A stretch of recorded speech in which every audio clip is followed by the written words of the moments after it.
Nah, saya komain sedikit. Artinya, ketiadaan apapun, keadaan apapun, cahaya selalu ada gitu, Mas. Tapi dengan adanya materi, jadi tertampak gitu. Artinya kenapa materi ini ada? Supaya dia menampakkan, jadi mawujud gitu. Nah, sebenarnya kalau kita tarik lebih ujung lagi, semuanya kan hanya cahaya.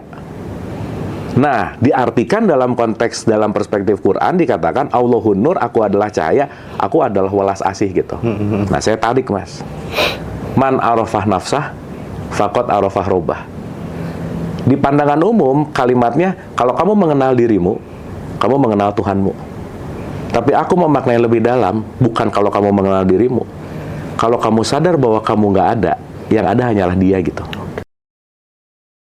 Terus Kang, dari religion kita geser ke spiritualitas gitu ya. Ketika kita ngomong orang belajar spiritual, ini kan sekarang spiritualitas lagi naik daun lah ya. Banyak orang yang belajar Zen, Vedanta dan lain sebagainya dan seterusnya gitu. Nah, banyak yang meyakini bahwa belajar spiritual tuh harus pakai guru. Nah, ini penting untuk kemudian di breakdown gitu. Harus gitu ya. Jadi orang belajar spiritual menemukan dirinya tuh harus pakai guru. Menurut Kang Abu gimana? Ya, saya akan melihat dari beberapa sudut pandang gitu. Ketika kita menuhankan guru, selamanya kita akan menjadi siswa. Gitu. Dan yang menarik adalah guru yang baik adalah yang membuat siswanya lebih baik dari dirinya gitu, Mas. Gitu. Karena kan point of view-nya adalah belajar ya. Nah, saya mau ngambil lagi perspektif dari perjalanan umroh kemarin dan baru disadari bahwa kenapa Nabi Muhammad selalu mengatakan sahabat, Mas. Berarti kan sahabat itu mau bertumbuh ya. Ketika mau bertumbuh bahwa ya dua-duanya adalah teman bertumbuh gitu. Di satu sisi, let's say dalam tradisi tarekat gitu misalnya, yang sudah kental sekali dengan guru, dengan sanad tertentu, dengan ya kualifikasi tertentu gitu. Itu dibutuhkan, iya. Karena kita memang perlu orang lain somehow gitu, Mas ya. Kita memang perlu orang lain untuk membawa jalan menuju kepada diri gitu. Tapi dalam perspektif saya secara subjektif nih ya, buat saya sekarang semuanya adalah guru juga sih. Semuanya adalah guru juga. Semuanya adalah guru. Tidak ada keharusan, tidak ada. Karena gini, kebanyakan orang yang selalu kemudian menekankan bahwa belajar spiritual itu harus pakai guru.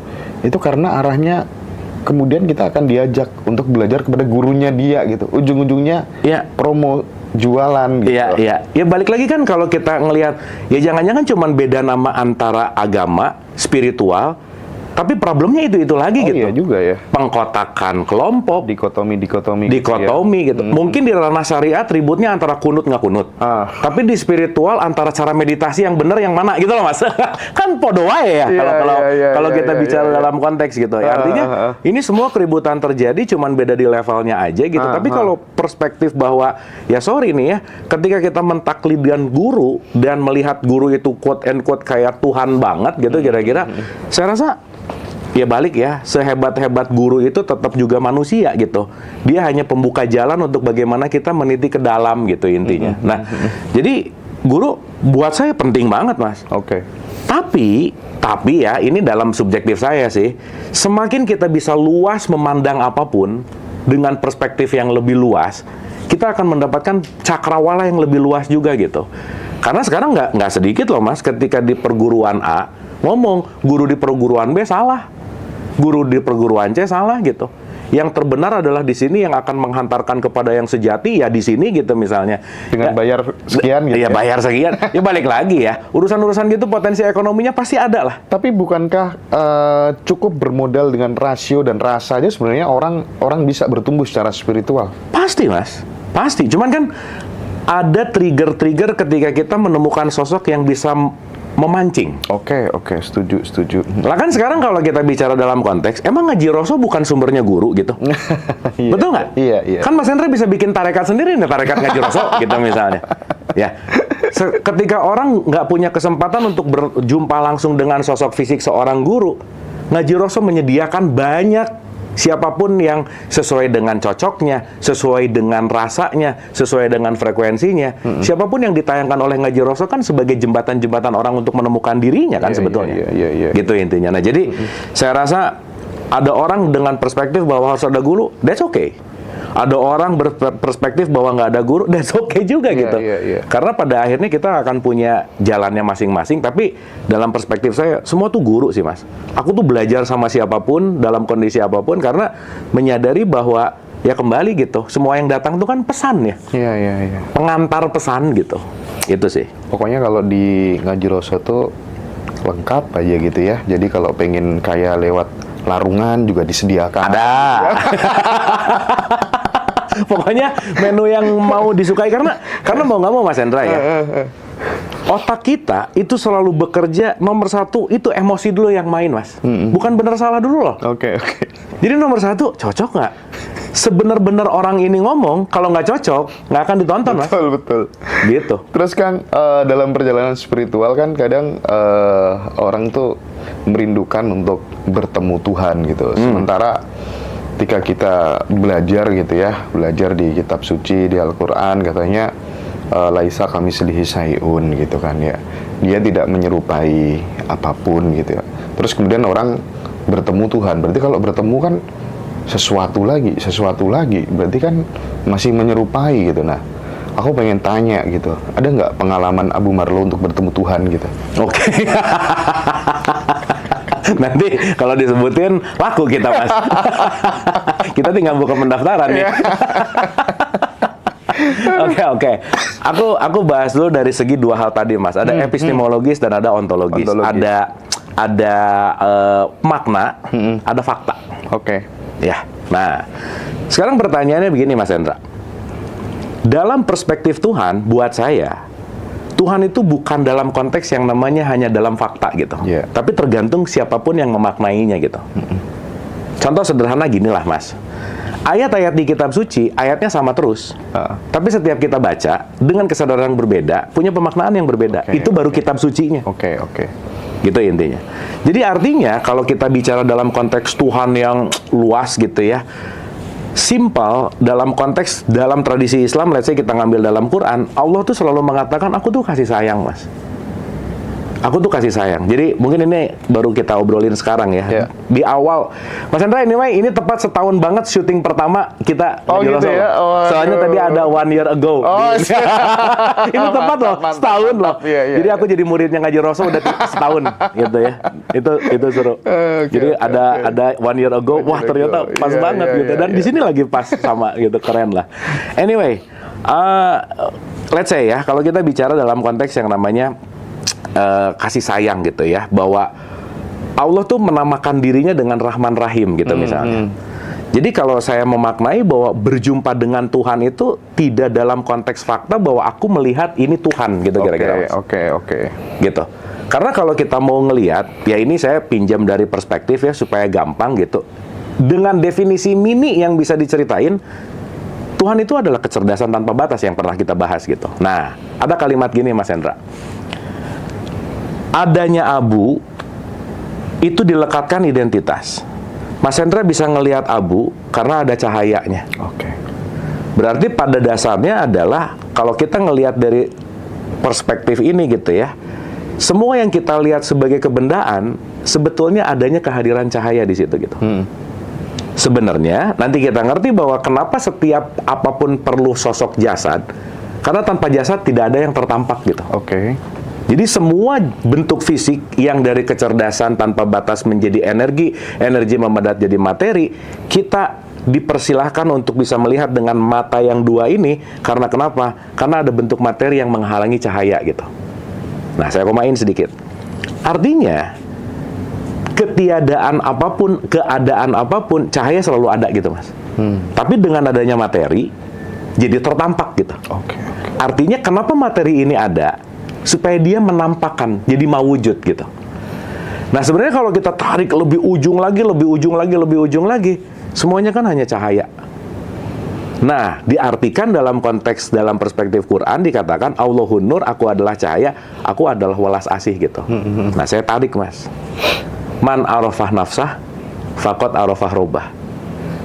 Di pandangan umum, kalimatnya, kalau kamu mengenal dirimu, kamu mengenal Tuhanmu. Tapi aku memaknai lebih dalam, bukan kalau kamu mengenal dirimu. Kalau kamu sadar bahwa kamu nggak ada, yang ada hanyalah Dia gitu. Dalam artian, sesaat aku melakukan dengan konteks bukan karena ego, benci, dengki, ya level-level frekuensi rendah lah gitu. Sesaat aku di situ hanya mewakili dalam konteks yang namanya welas asih itu gitu, gampangannya gitu. Disitulah pertemuan yang saya rasa nggak akan ada bisa dirasakan, dikatakan, diucapkan. Ya pertemuannya adalah pertemuan rasa yang di sini saat ini gitu, Mas. Oke. Jadi kalau ada kata, kamu udah ketemu, kemarin banget Mas, aku diundang di satu acara, selesai acara ada yang nanya, Mas Abu, percaya Tuhan nggak? Saya sih komain aja sih gini, bukan urusan percaya atau enggak, tapi saya mengalaminya. Oke. Kan beda, Mas. Mengalami ketuhanan. Mengalami. Karena buat saya Tuhan bukan sosok nama lagi gitu, bukan sosok huruf lagi gitu. Tapi adalah semua aliran kehidupan ini adalah Dia gitu. Keutuhan hidup. Keutuhan semuanya gitu. Semuanya. Jadi kalau pakai bahasa bahwa Dia sudah menciptakan sesuatu yang gampang dilihat sama mata, ngapain susah-susah nyari yang nggak dilihat sama mata gitu. Bahasa gampangnya adalah kalau perjumpaan dengan Tuhan sesederhana bahwa ketika si abunya nggak ada, egonya nggak ada, dan hadir saat itu adalah hanya ya si kasar kata atau bahasa gampangnya adalah hanya welas asih yang ada gitulah kira-kira. Jadi situ penyatuan sih, Mas. Oke. Ngomong soal spiritual, ngomong soal agama, ngomong soal Tuhan, tapi kalau nggak punya uang susah juga kan? Oh, susah. Iya. Susah. Bahkan tidak sedikit orang itu untuk kemudian masuk jadi guru spiritual dan lain sebagainya, memang orientasinya pure karena finansial gitu. Ya. Tapi kita tidak akan bahas itulah ya. Yang jadi masalah itu banyak orang ketika kemudian masyarakat kita tuh kan meyakini gitu, nggak apa-apalah, miskin nggak apa-apalah, yang penting nanti di akhirat kaya gitu kan ya. Ya nggak kan banyak yang seperti itu gitu. Gimana fenomena kayak gitu tuh? Ya balik lagi sih, Mas. Ketika maaf ya, kan mungkin pernah ada kata-kata bahwa agama itu bisa jadi candu gitu. Karena ketika agama bisa jadi candu, karena ya itu tadi bikin jadi malas, bikin jadi nggak produktif. Karena kenapa nanti di akhirat deh gitu. Iya. Kan itu menarik gitu ya. Iya. Padahal kalau kita bicara lebih dalam bahwa kita ngomongin realitas bahwa ya hidup itu kan hanya di sini saat ini sebetulnya. Pun kita ngomongin dunia akhirat, kalau ngomongin agak lebih dalam kan bukan ngomongin letak geografis kan. Dunia itu apa yang diinstalkan oleh matriks hidup. Akhirat itu adalah realitas kan. Itu aja, Mas, sebenarnya. Oke. Dan itu di sini. Lah, hidup itu kan di bumi. Oke. Dunia itu bukan tempat. Makanya kan khalifah fil ard. Dijadikan khalifah di muka bumi, bukan khalifah fil dunia gitu. Iya. Berarti dunia dan akhirat ini bukan urusan konteks masalah geografis gitu. Oke. Kita nanti bisa bahas lah di satu sesi sendiri ya. Itu panjang soalnya. Nah, cuman poin pentingnya adalah ketika seseorang meyakini keyakinan loh, Mas. Contoh, Mas Hendra, kita tahu bahwa apapun yang kita dengar, apapun yang kita baca, apapun yang kita tahu, semua yang datang ke kita itu informasi tok. Betul nggak? Dan ini akan jadi kebenaran kalau dialami langsung. Oke. Yang bahaya adalah kalau kita dengar dari figur otoritas langsung diyakini, itu akan jadi belief system gitu. Nah, jadi kembali gitu kepada perspektif siapapun yang meyakini apapun, ya hidup dengan keyakinannya. Dan ya paradoks, Mas. Ketika ada orang ya wes di sini sengsara, yang penting di akhirat, tapi dia bisa survive gitu. Dengan keyakinan itu, ya pilihannya dia gitu. Iya. Tapi kalau misalnya kita lebih dalam lagi bahwa, sekarang saya mau mengoptimalkan sehingga saya dapat sesuatu bisa lebih dan lain. Karena urusan punya uang sama nggak punya uang, makan tetap segitu-gitu aja. Cuman pilihannya yang beda kan, Mas? Opportunity-nya yang lebih beda gitu. Jangkauannya yang lebih beda. Otomatis experience-nya juga yang lebih beda gitu. Contoh sederhana gini, Mas. Pernah dengar kata rezeki nggak? Iya. Orang tuh pengen banyak rezeki. Rezeki itu apa sih? Uang. Kalau uang rezeki berarti sehat bukan dong? Oh, sehat juga. Berarti sakit bukan dong? Betul nggak, Mas? Iya. Nah, ternyata ketika orang nyari rezeki terus outputnya hanyalah uang, hanyalah harta, hanyalah jabatan, lupa gitu. Bahwa setiap manusia itu pasti akan growth, Mas. Jadi rezeki adalah sesuatu yang bisa membuat opportunity-mu lebih luas lagi gitu. Jadi ketika dapat uang, Uang ini belum jadi rezeki kalau tidak dijadikan apapun. Cuma jadi nominal yang ada dilihat di handphone aja nikmat gitu ya. Kan imajiner, Mas. Iya. Ya Mas Hendra di tabungannya ada ratusan juta. Emang uangnya ada? Nggak ada. Kan cuma angka ya. Iya. Betul nggak? Iya, benar. Cuman kita menjadi tenang dalam ilusif gitu. Tapi rezeki adalah apa yang kamu dapatkan dan membuat opportunity, pertumbuhanmu lebih baik, pertumbuhanmu lebih ada improvement gitu. Nah, letak rezeki kan ada di situ gitu, Mas. Nah, balik lagi, yang banyak uang dan sedikit uang, urusannya cuman pilihan, variasi gitu. Uangnya pas-pasan ya sehari makan cuman bisa ini. Uangnya banyak, bisa milih ini, bisa milih ini, bisa milih ini. Gitu. Nah, kembali kepada pilihan. Oke. Gitu.